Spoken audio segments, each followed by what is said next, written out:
let's get into it. Today we are covering the topic of capturing more leads in our segment on lead generation. So far in Ignite, you've been making contact with your sphere, those people you know and who know you. In this session, you'll discover other sources of leads. There are methods for meeting new people, getting to know them, and having them know you. You'll hear it over and over again. The more leads, the better, and the more quality leads to be converted into contacts, the better. Okay, so this is kind of our agenda for today. Let's see. You love people, but at the same time, you haven't learned to love hunting for them. This is about learning to love lead generation, the hunt for people who are able, ready, and willing to buy or sell real estate now or soon. In this session, you'll learn more sources or leads, so you'll never run out and you will love hunting. This quote to me didn't sit right with me for a while because I've said it before in Ignite. I don't like car salesmen. They follow you around, they bug you. No one likes them, right? Until you're absolutely ready to buy. And then you're like, all right, come talk to me. So sometimes in a sales job, I have to remind myself that don't be too salesy, don't be too salesy. At the same time, that's how I'm going to be successful. So I feel like there's a way that you can approach people and not be like, hey, don't forget I'm in real estate. You know what I mean? But at the same time, that's exactly what you need to say. I've said it 100 times at parties. Also, I can help you with that. You know what I mean? Like that sort of thing. So for me, hunting for people just didn't sit right with me. But I have so much to offer them and I can truly help them through their process. So I do need to have this mentality, right? Okay, so systems that work. This is going to be our first topic. Your number one job is to find ways to get in the path of motivated buyers and sellers. This takes us back to that last quote that we read about hunting. So when you hear people talk at a party about, seeing a home on Zillow, or you hear someone say that their lease is getting ready to be up, these are the things that we're going to teach you. Hi, Sadie. Let me bring up my chat. Hello, everyone. Hi, nice to have you in class. Awesome, thank you. Okay, so it's always smart to be reminded of our number one job as a real estate agent. It's lead generation. Without leads, we have no sales, therefore no business. We are in the business of lead generation. So be reminded of that, you guys. It's so easy to forget that right now you are running your own business. I have agents call me all the time asking me, well, what would you post on social media? How would you do this? Well, I can do that. I can tell you exactly how I would do it. That's me. That's how I run my business. And I can give you an idea and you can either take that and do exactly the same thing, or you can put your own twist on it. You are running your own business. Never forget that. So when we talk about lead generation, it's because that's what you need to do. And we are here to teach you how to have a successful business. So never forget lead generation. That's what we're teaching you. That's what it's all about. Without leads, we have no sales, therefore no business. We are in the business of lead generation. Since leads are everywhere, we all must be aware, always hyper aware to be on alert for them when they appear. So we're going to talk about the 2 M's of lead generation. Your message and your method. It's about having a message and using a method to drive that message to the desired audience. The message must 1, match your market, and 2, make an offer for immediate response. Match the market by tailoring the intended message to the segmented of market conditions of a target in a group that is near you. So what does that mean? I live in Relinda. So I might be able to know some of the community events that are coming up. I can post those on Facebook. I have a little farm in Relinda that I walk and I drop things off to, right? And have a call to action. So something like, interested in this house, call me now, or an indirect, look at my website to learn more, things like that. Let's discuss the method. There are 2 primary methods of getting your message out to your target group: prospecting and marketing, which we covered earlier at the beginning of the lead generation segment. When you are truly on the hunt for leads, you will find many opportunities. Let's say you're at a coffee shop and you overhear a couple talking about an open house they just visited. What should you do? Well, most of us are not going to do anything. That's the sad truth, right? So what we're taught as opening our own business and becoming a real estate agent, and especially in Ignite, is to be bold. You could easily walk over there and say, hi, I overheard your conversation. I know that might be a little bit creepy, but I'm a real estate agent. Did you love the house? Things like that. Getting in that mindset of being bold, taking action, because if you don't ask, the answer will always be no. So let's dive into prospecting versus marketing again. Lead generation is a contact sport with simple rules. It means making contact with people through prospecting and marketing. So I love this slide because I'm a visual learner. I need to see it. If I don't see a picture of it, it doesn't exist, right? I'm sure you've seen this chart before if this is your first time in Ignite, or maybe you just don't remember it, but this is basically everything you need to see. This is the likelihood of a move. So when I look at this slide, I think to myself, man, how accurate is this for me? And I'd really have to sit down to think about it, but it seems about right. About every 7 to 10 years, I have moved. So, you know, it just depends on who the person is, what situation what situation they are in, whether they're renting, all those things, right? Everyone's timelines are different. Job, kids, all those things come into play. So when you prospect and you're thinking about this timeline, right? If someone's at the very top and they've just moved, do you stop reaching out to them? No, right? Because they will eventually. So they will eventually move and come back up to the top. You still want to reach out to them. You still want to give them yearly, quarterly touches, right? So when we talk about prospecting and marketing, marketing can be money intensive, passive, long-term results. And then when we talk about prospecting, we're talking about time intensive, proactive, immediate results. Can someone give me an example of marketing? Sending out a postcard. Yep. Can someone give me an example of prospecting? Door knocking. Very good. Yeah. Do you see the difference? So one of them, you're sending it out into the universe, hoping to have something come back to you. And the other one, you're being intentional. You're going to the door and you're knocking, and you will know at that time if they are home or not. And you will know when you leave that door if you got to speak to somebody or not. That other one that you sent out, while good, you only hope that somebody will reach out to you from it. So that's the difference. There's easier ways to market, in my opinion: Facebook, Instagram, Snapchat, TikTok, YouTube, all of these things that we have free on our devices. Can you pay to boost your ads? Of course. Do they work? Not all the time.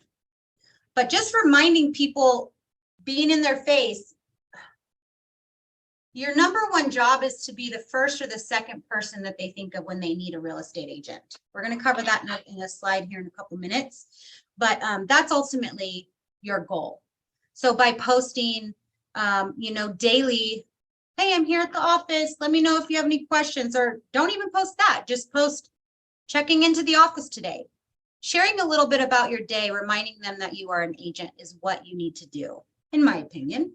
And also, you just need to remind them that's what you do, because they probably don't remember, right? Okay, so there are many prospecting sources that you can share through your messages. Phone to phone or face to face. All of these things: FSBOs, expired listings, circle prospecting, neighborhoods, apartment complexes, recently sold listings, recently listed properties. All of these things you have at your disposal. So community outreach, charity, volunteer work, key relationships, teaching and speaking opportunities, meals, door-to-door canvassing, networking events, booths and kiosks. Let's see. I know. How you doing? Marketing. So there are a million ways that you can market yourself. This, in my opinion, is going to be everything on this list is going to cost you money. I don't know about any of you, but I'm not in a position where I'm ready to put my face in a newspaper or on my own vehicle or magazines or billboards, but you will eventually get there, right? That's your goal, is to be here. So just think back to this and then you can see, I'm sure you all know all of the ways that you can market yourself, right? Prospecting and marketing, farming, events, networking, purchased properties or purchased leads. Let's talk about farming for a second. Has anyone started a farm? Not yet. Okay. Does anybody know how to start a farm? Okay, it's really, go ahead. I'll pick a neighborhood and check in with them every so often, maybe 3 months, postcards, good. door knocking. Very good. That's absolutely one way. I did that. Another way is if you host, or if you have a listing and you're hosting open houses and you're like, yeah, I feel like this is the neighborhood for me. I'm going to go ahead and start farming. You can also meet with a title rep. They'll do that for you for free most of the time. And they will help you pick a neighborhood that has a good turnover rate. Me and Amy did this. And they basically say, okay, where are you thinking that you would want to farm? And then they pull up some neighborhoods and you guys basically choose it together. And then you can purchase for like penny. It's so cheap, you guys. You can purchase their names, their phone numbers, their email addresses, all that stuff. And then you can start farming by really whatever you'd like. You can drop flyers off, you can knock on the doors, all the good stuff. Let's talk about events. Open houses, seminars, contests, client appreciation events. Contests is pretty easy, in my opinion. If you start a realtor Facebook group or Facebook page for yourself and you want to get some more followers, why not offer something for free to them? It'll cost you a little bit of money. You can offer a $10 Starbucks gift card and just be like, share my page. And in order to be entered, like my page and follow or whatever. It's super easy. You can get a lot of likes on your page that way. I've done it several times. Client appreciation events. That is something that will cost you money depending on what you do. Depending on your sphere and your clients that you would invite, you might be able to have it at your house if you wanted, or a park, and just barbecue something. A lot of the client events that I've seen have included like skate nights or paint nights. I do want you guys all to know that you have access as a Keller Williams agent to our training room for free. All you have to do is get with the front desk, Samantha, and say, hey, I'd like to book the room. Can you tell me if this date is available? And she will block it off for you. Now that does not come with like anything other than the room. So you are in charge of setup, cleanup, all that good stuff, but you do have access to that. Open houses is a great way to have an event because people come to you who want to buy houses, which means potential leads. Networking is really high on the list for me because I feel it's key to any successful business. If you're invited to an event from a fellow real estate agent, go. If you're invited to a party from a friend, go. Every single time I've done this, someone has talked to me about real estate. I did not have to bring it up. Every single time, you guys. And I've gotten so many people that are like, I have this coming up, I'm going to call you. And then guess what? I can call them because they talked to me about it and they potentially want to use me, right? Okay, you can always purchase your leads, things like that. If you want more information, that would definitely be an Amy question. Does anybody have any questions or anything they'd like to share? Not yet? Nothing good? Nope.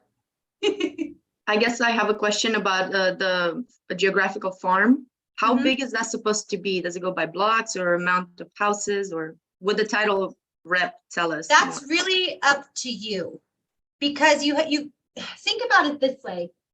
When I picked my farm in Rio Linda, I picked it for two reasons. It was close to my house and it was an easy walk.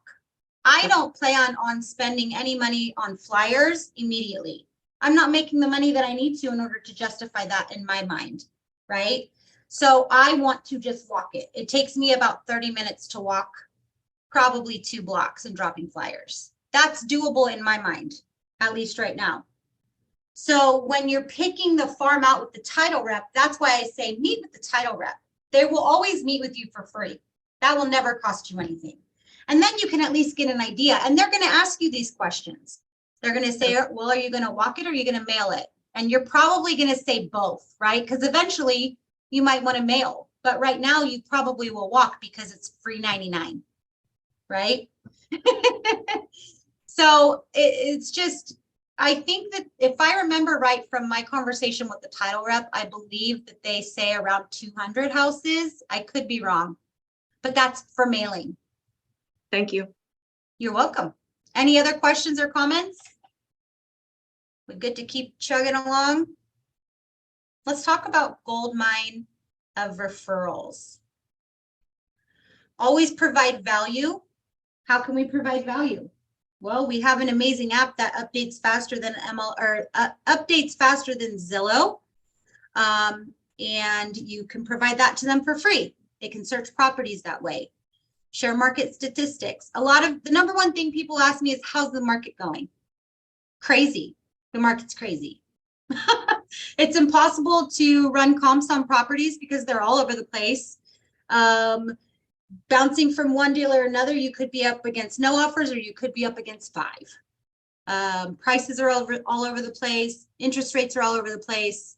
Why don't you come along for the ride, right? I mean, I try not to sugarcoat it with people because at the end of the day, that's the reality of the market right now. It's just kind of depends on the day.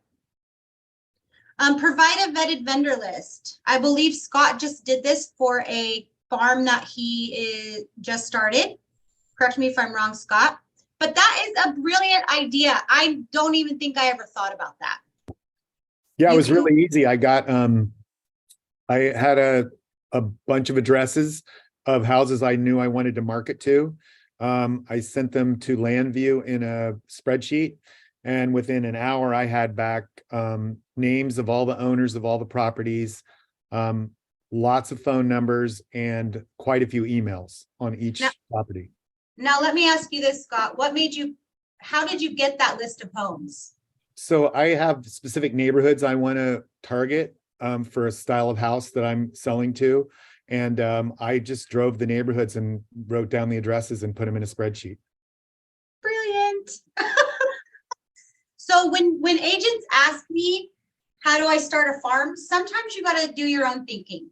Sometimes you got to just know, like that's how I picked my farm in Relanda. I've lived there and I know the neighborhood. And to be quite honest with you, I picked it because I've walked it several times on Halloween. I knew the neighborhood. I knew that it was an easy walk. So sometimes thinking out of the box and making it happen for yourself makes all of the difference. Now, Scott, I'm going to ask you another question. What's LandView? LandView's a service. Amy gave me like 3 different services that you can send to, who will then bounce back to you the data. So they search, like LandView goes to 12 different databases, including the tax records, and then reverse lookup tables and all the different things that they can get emails and then just compiles it all into one spreadsheet and sends it back to you. Was it pretty awesome? Yeah, and it was 50 cents per phone number, which is not too bad. And how big is your farm again? Well, it's eventually going to be 5,000, but it's 200 right now. Okay. Wow. That's not bad, right, guys? Okay. And I'm sure that if you asked Scott, hey, do you mind if I text you later because I have more questions, he would probably say yes. Absolutely. Most agents don't gatekeep this information because we want everybody to be successful. Well, obviously, Amy shared it with me, so right. share with anyone else. So, right. Okay, so moving on to number 2 on this list is ask for referrals.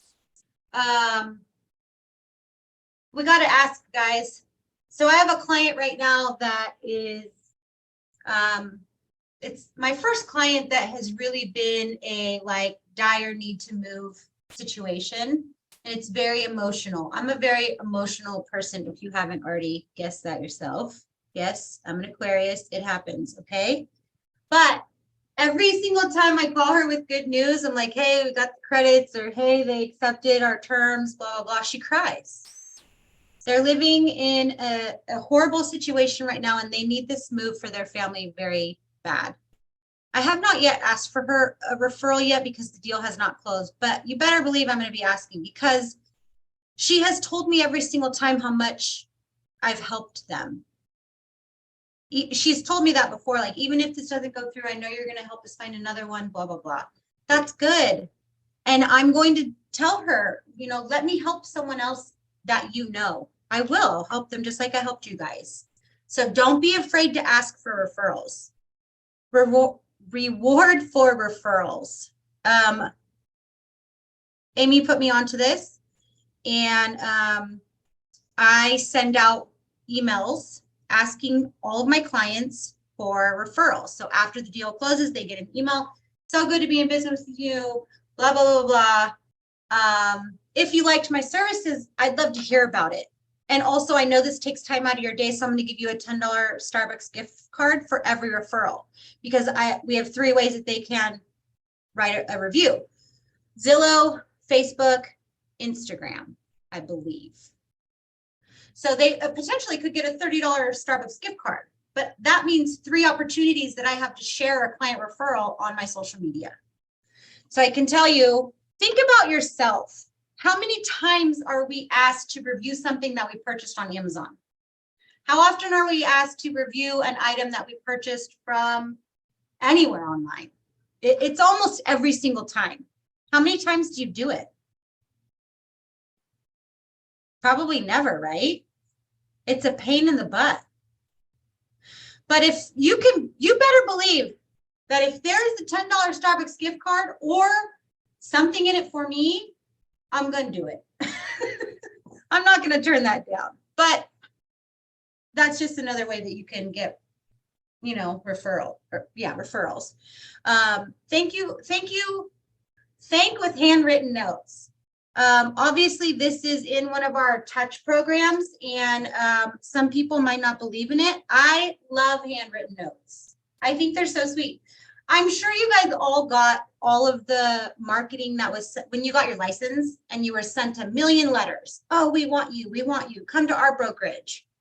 I'll never forget, I never opened any of them. I think I opened the first one and I was like, get out of here, right? And then I never opened another one. I got probably 50, I don't know. And then there was one that I did open because I thought it was something else. I thought it was a card, and it was handwritten. Turns out it was not handwritten. Once I looked closer, it just looked like it was handwritten. But I opened it and it was the exact same letter. And I was like, oh, that got me with the handwritten note. So those go a long way with some people. Agent to agent referrals. So client referrals can come from agents as well. Does this happen a lot? No. I'm just going to be quite honest with you. It happens more like you get a client coming to you and they want to buy in Santa Cruz. Are you going to drive down to Santa Cruz 3 nights a week to help them search for homes? Probably not. Now, if they have just a couple homes that they're for sure they want to look at, would you travel down there? Maybe, it just depends, right? But referring them out and getting a percentage of that from another Keller Williams agent in the area would be big time. That would be easy peasy, right? I can tell you that we've done this several times when clients are moving out of state. And what we do is we do the work for our clients. I'm not going to hand off one of my clients to an agent that I have not interviewed personally. Now, this is just me, but you can, like I said, you can run your business however you'd like. But if my client calls me and wants a referral in South Dakota, I'm going to look up the town they live in, see the closest Keller Williams, and I'm going to call 3 agents off the list, and I'm going to ask them a series of questions. How many homes have you sold? What services do you provide to your clients? Those sort of things, right? Things that I know I want to make sure I'm finding out from my client. From my experience, If you call 3, 1 will answer. Generally speaking, that's the one that gets the client, because if they answer, then that means they care about their clients. I can tell you already that as a real estate agent, I answer every single phone call I get. Every single one. Well, okay. Taylor called me one night and I didn't answer, but I was busy. You get what I'm saying though, right? Like I answer all unknown calls now because who knows who it is? I'm going to answer their call. But can agent to agent referrals happen? Yes. How do you meet other agents out of town? Go to events. We have family reunion. You will hear about it every single year. It's in February. It's an amazing conference, you guys. If you can afford to go, go. Save up for it now. Plane tickets to wherever it is. Also, I heard next year it's in Vegas. I'm still going. Okay. This is just a little diagram showing you that you can grow your business this way, maintain it, and manage it. Referral network. You can easily find agents in your referral network in Command.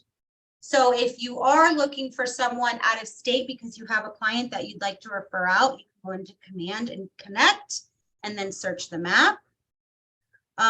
Worldwide referrals are always a way. Business to business referrals. How many of you have referred to your friend a hairdresser?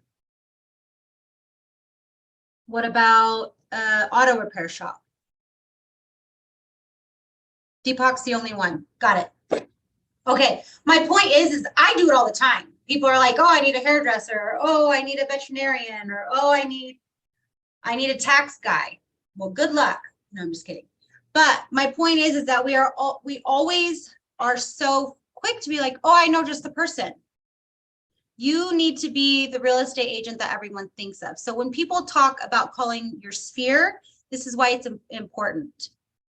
Okay. I don't know if you guys were in the class that I taught about, I don't remember what the class was, but I told a story about how I had to call my sphere, and I called one of my best friends who literally knew she knows I'm an agent.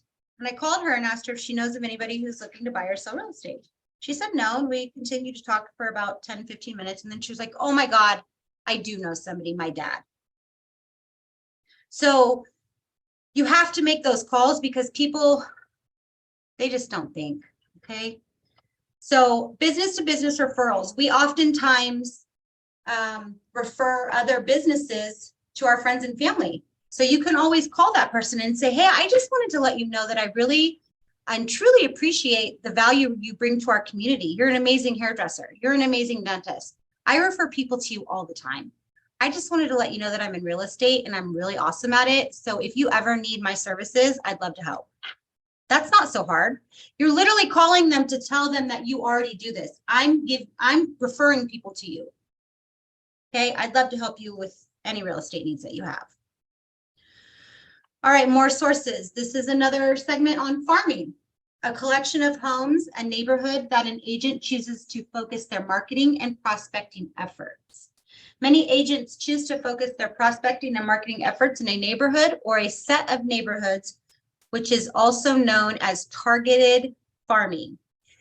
Is everyone familiar with this farming? I mean, I know we've talked about it a little bit, but do you have any questions about it? Anything more we can dive into?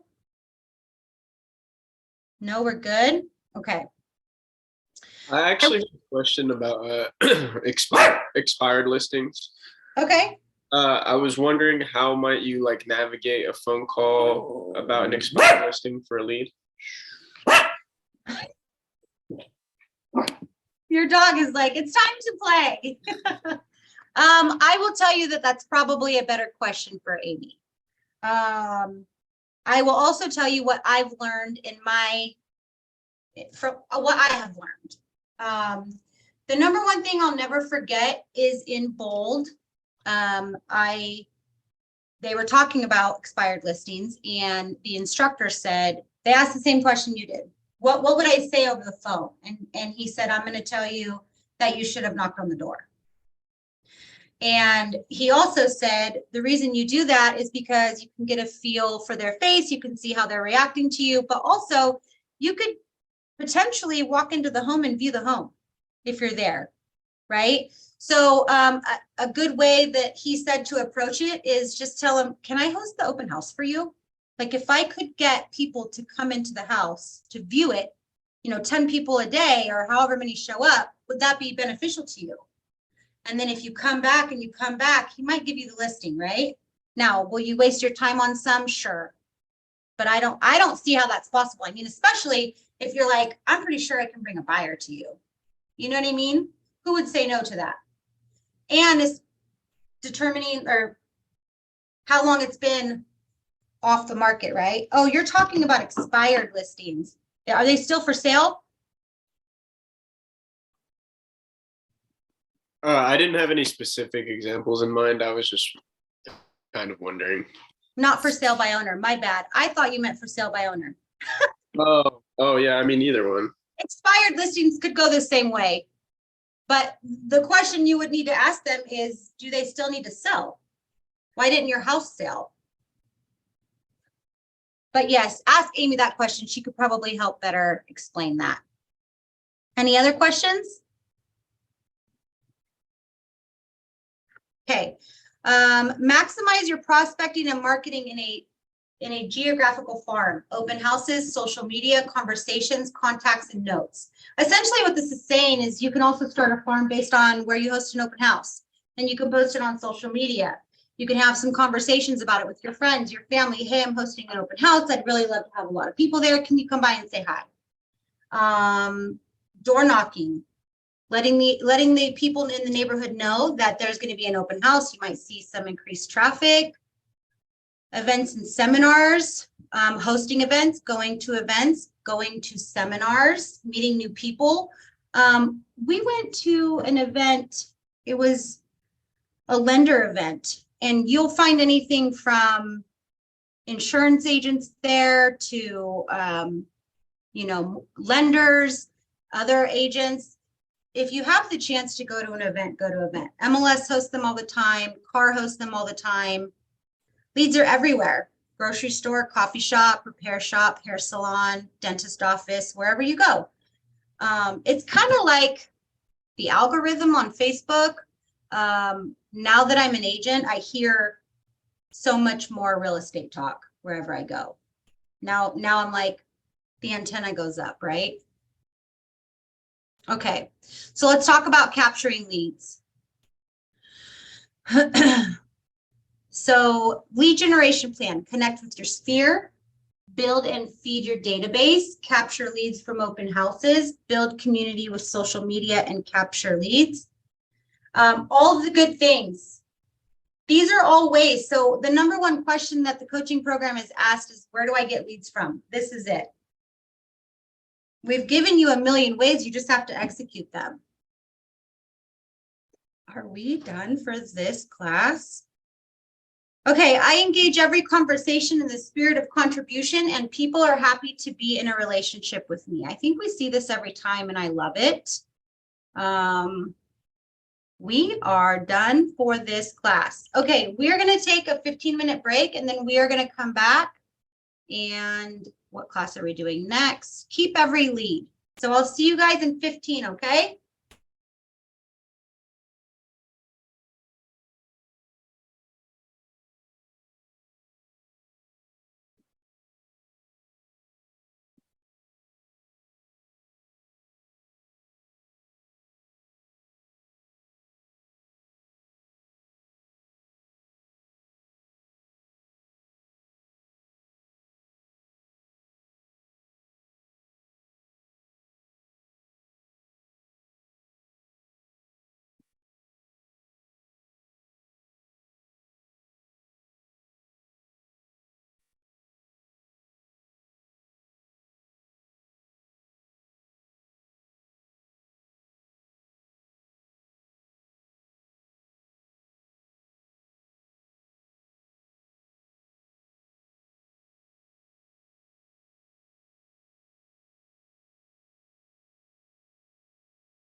All right, who's ready? I think I'm ready. I'm ready.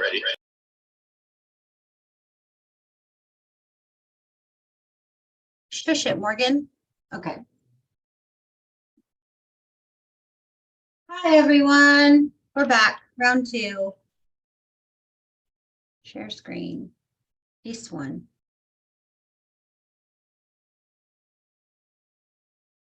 All right. Everyone see my screen? Everyone can hear me okay? Yay. Let's talk about keeping every lead.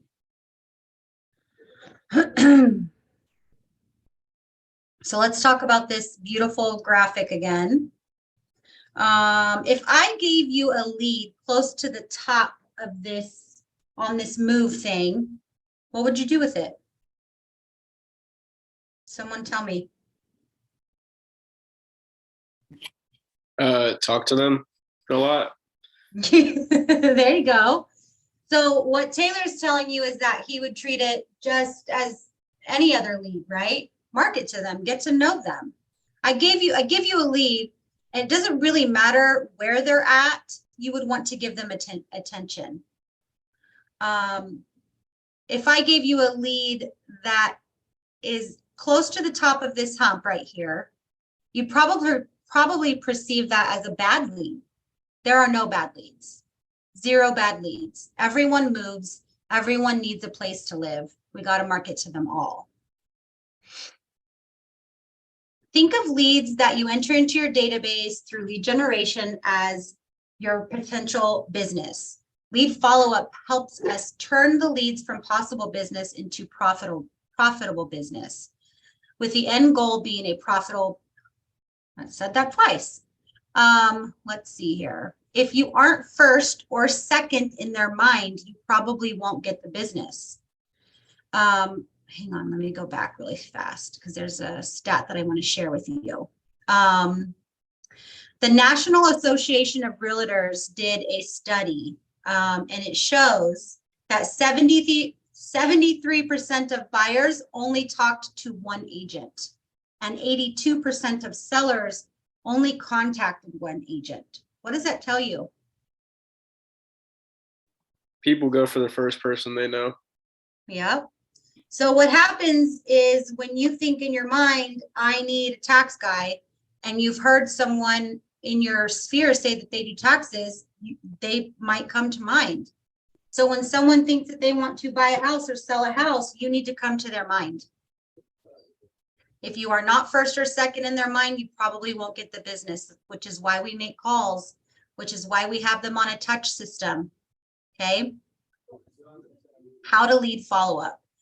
So there was a class just now. I think Taylor and Scott were both here for it. I'm not sure if anybody else was, but it's a class essentially, correct me if I'm wrong, that teaches you how to put your contacts on one of these follow-up procedures, right? Right. Yeah. Was it a good class? Definitely. Yes, it was. Yeah, right. It was really good. If you don't know how to do this, come to one of those classes. Vince has them monthly. Okay. You can also go into Command and just play around with it. If you go into one of your leads or your contacts and you start messing around, you'll see in there that you can put them on one of these plans. It's called a smart plan. This helps you stay in front of your people. So what it does is, let me move my chair before I fall over it. What it does is it sends out automatic emails, 12 to be exact. It prompts you to call them when it's time to call them. And it reminds you to send them annual events, parties, things like that. Now, there are a couple ways. You might be thinking, well, I don't have any events to invite my clients to. You actually do. You just might not have connected them yet. So Keller Williams offers you events that you can offer to your clients. We have one coming up. It's called Shred Day. So they had so many, I think like 2,000 cars come through last year where people dropped off their bags to be shredded. And Keller Williams pays for that for you. You can invite your sphere and you can market it as your event. come to the free shred day at Keller Williams. I will be there, blah, blah, blah. It's free. Okay, great way to do that. The intent of these touches is to be spread out over a calendar year. And it equates to about 1 touch every 3 weeks. The goal of this communication is to establish a formal relationship and open a two-way communication. Keep in mind that this is just a list and you don't have to follow this exactly, but if you do put them on this plan in Command, it will do this for you automatically. Now, remember that you have to get into Command to see if there are any to-dos for you to do, right? So when it's time for you to make that quarterly call, you have to go into Command daily to see if there's any of those items for you to do. Considerations for your lead follow-up program. What are my strengths when working with people? How can I adapt to touches of 19 to connect to represent me? What are some reasons I might have for contacting the lead? What are some touches to do before and after the phone call? How am I using conversations to let the people know I am in real estate? How to contact me and how to refer me business? When is it best for me and my business to time block for lead follow-up? How much time should it take to reach out to a lead? What will I do to hold myself accountable? What do I need to do to make sure this happens? I think this is a really good starting point. So if you're ever in your own head or setting, if you have like a limiting belief around calling people, going through this list and actually writing them down might help you. What are my strengths when working with people? Write them down. If you don't know of any, please call your coach. That's a conversation you need to have because you might need to be reminded how you can help people. What are some of the reasons I might have for contacting the lead? I'll give you a great example. Have you heard about that new Dream loan program? That's a good reason to call people. If you don't have enough information about it, Google it. Call a lender.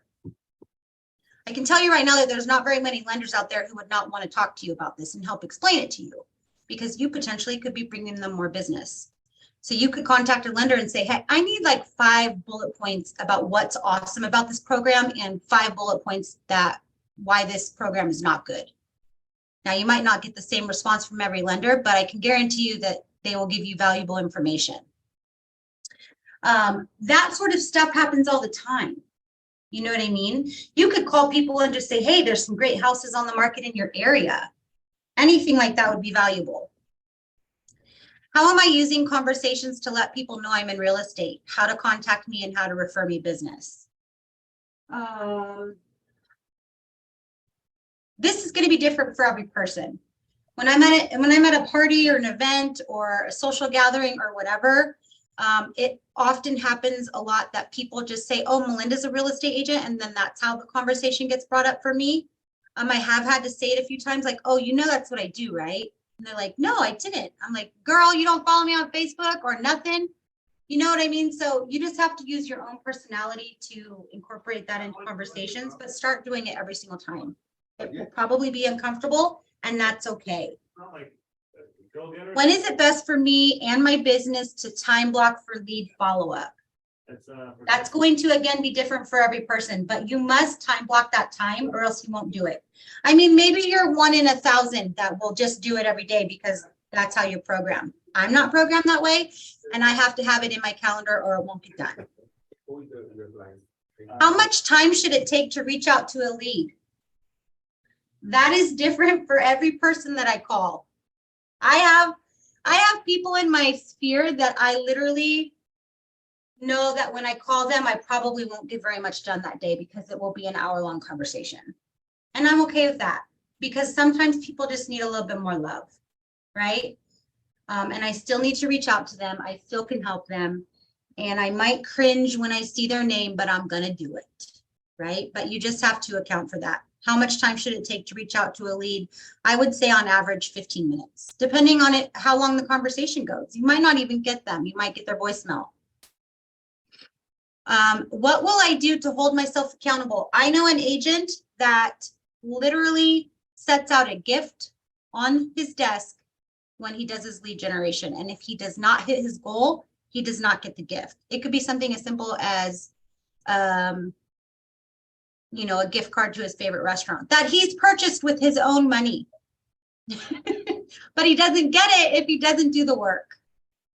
I don't think that would work for me because I'd probably just take it anyways. But putting it in my calendar is how I keep myself accountable, because if it's on my calendar, if it's not on my calendar, it doesn't happen. And if it's on my calendar, I have to make sure that it happens. That's just how my brain works. So essentially what it's telling you is do whatever you need to do to make sure that this happens. So this is what the annual 19 to Connect Touch plan looks like. It consists of 4 calls, texts, or conversations. Connect with every league quarterly.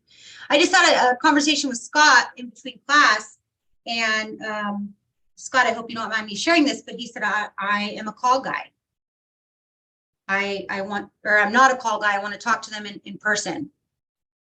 I am a texter. I would rather text you or call you, either way, but I am not a door knocker. I haven't gotten there yet. I know I need to do it. I'm just not there yet. But every agent is going to be different. But essentially what this is telling you is this is what needs to happen 4 times a year. You need to call, text, or in Scott's case, go to them in person. You need to send them 12 emails. That could be a newsletter, a market report, a video, or whatever. A birthday card, market reports, informational videos. You might be asking yourself what that informational video could be. That could be anything. You could take it from YouTube. You can record it yourself. A promotional direct mail, a local sports team schedule, an annual calendar, something like that. And invite them to one event. Okay, so it's showing you on the right what's going to cost you money and what's not. In my opinion, the email and newsletter market report is not going to cost you very much. Maybe some postage, or if you want to not spend the money on postage, you could hand deliver them, leave them on their doorstep. The promotional direct mail would cost you some money as well if you mailed them, or depending on if you had somebody else design it for you, you could design it yourself in Canva and you can deliver it in person and it would not cost you anything. The event could cost you money unless you're using Keller Williams events, which would cost you nothing. Okay, so what we're going to talk about now is making an impact. A lot of agents aren't going to reach out to their sphere, putting them on that touch program. You need to stand out from other realtors, because if you ask any given person, they know probably 10 realtors. So what are you going to do that makes you the number 1 or number 2 in their mind? And by getting in front of them all year long, that's going to help. They're going to see that email from you. Melinda Tucker sent you this recipe, or Melinda Tucker, blah, blah, blah. They might not open the email, but they're going to see the email pop up on their notifications or when they go to their inbox, and they're going to remember, oh yeah, Melinda's in real estate, right? Okay. Once you know the source of the lead, you can narrow down your range and value. Knowing the source of the lead helps inform you on how you compare a value with your communication. For example, if a lead generated through a client referral will be communicated directly. Hang on a second, I'm reading my notes. A lead generated through a client referral will be communicated differently from a lead that came in from a phone call. What that means to me is that if I get a lead from my friend Jennifer, I'm going to call them and be like, oh my gosh, how do we not know each other?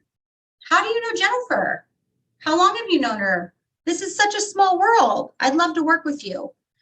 And if I got a lead from a phone call that just got my number from an open house, I'm going to talk to them differently, right? Oh my gosh, where did we meet? At an open house. That's right. What address was that at? Or, that sort of thing.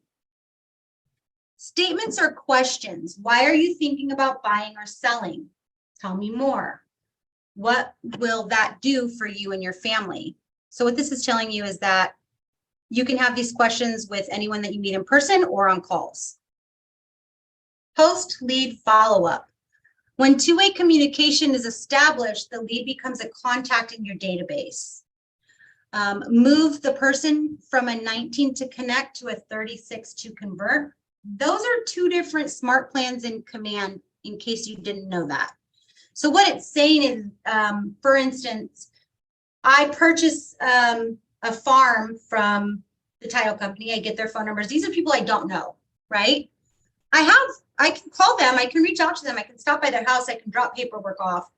But until I've talked to them and they move from a lead to a contact, the lead they want you to stay on the 19 to connect, and the 36 to convert is for contact. So that's after I've talked to them.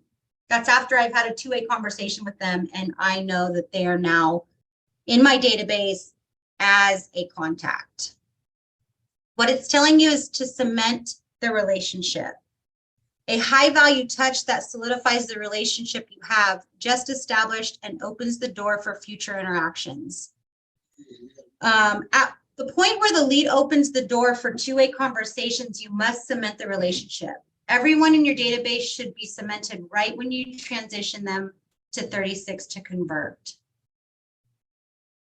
All right. Let's see here. Did we just finish the class? Holy crap.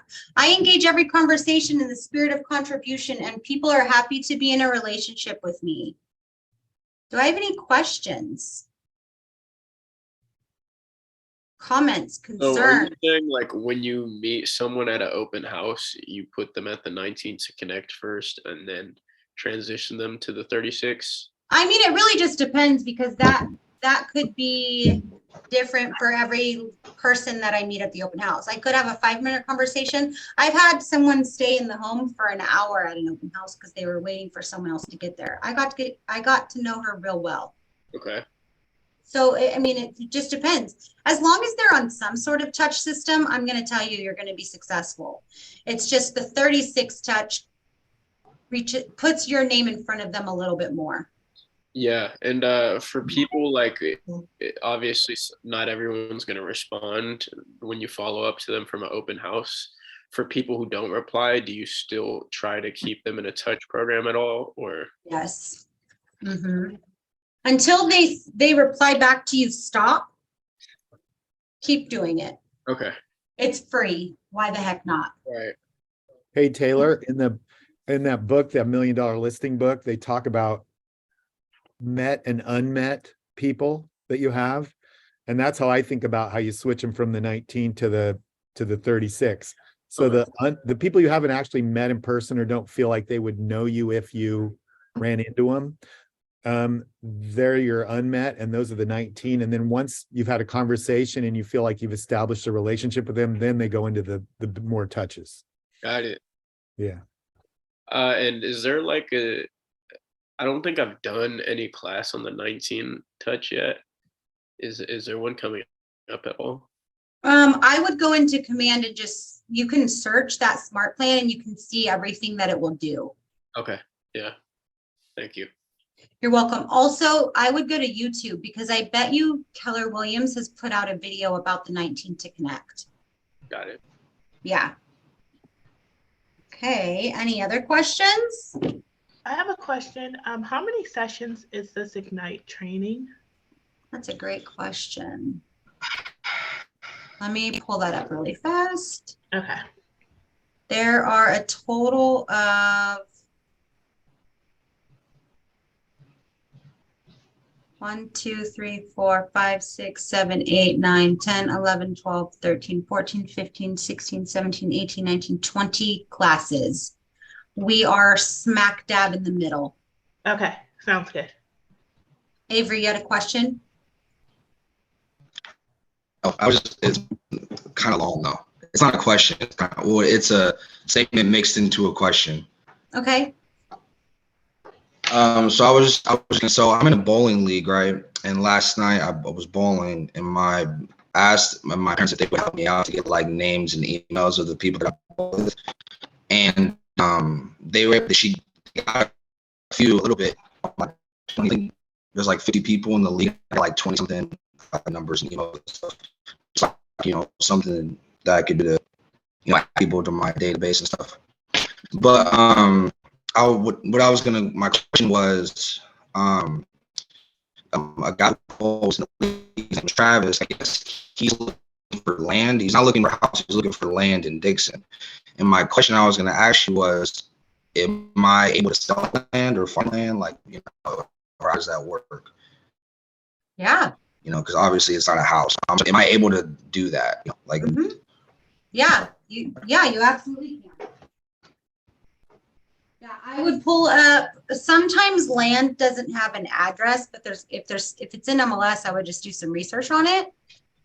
That's probably a better question that you ask your coach, Amy. I would just shoot her a text, but yes, you can sell land as long as it's listed. okay. Even if it's for sale by owner, you could reach out to them and say, hey, I have a potential buyer for you. You know what I mean? But yeah, you can absolutely, the reason I say you should talk to Amy is because there's quite a few things that you need to know. Like, are they willing to buy a property that doesn't have, you know, the sewer running to it or electrical? I mean, that's going to be a $30,000 or $40,000 right off the get. Those sort of things. I have. So Go ahead. Sorry. I would say, I guess he's looking for land to build. He wants to build something for tourists, I believe. Right. I think that's what he's looking for. Just in my experience, land So I that don't know. land that doesn't have any sewer or electrical out to it is going to be a little less expensive to land that's ready to build. So land that doesn't have those Gotcha. things running to it, it's not technically ready to build, right? I mean, I guess anything. Gotcha. But yeah. Yeah, you can absolutely do that. Okay. But Yeah. you said, but reach out to make sure. No, not to make sure. I know you can, but just she can help guide you on how to do that.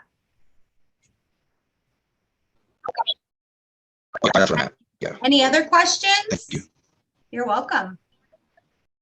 Avery, you cut out last time before class was over, but you won a book because you asked the most amount of questions the last Ignite. So I'm going to put this in your mailbox. Does everybody know that they have a mailbox here? You do. If you don't know where it's at, come see me when you're in the office and I'll show you.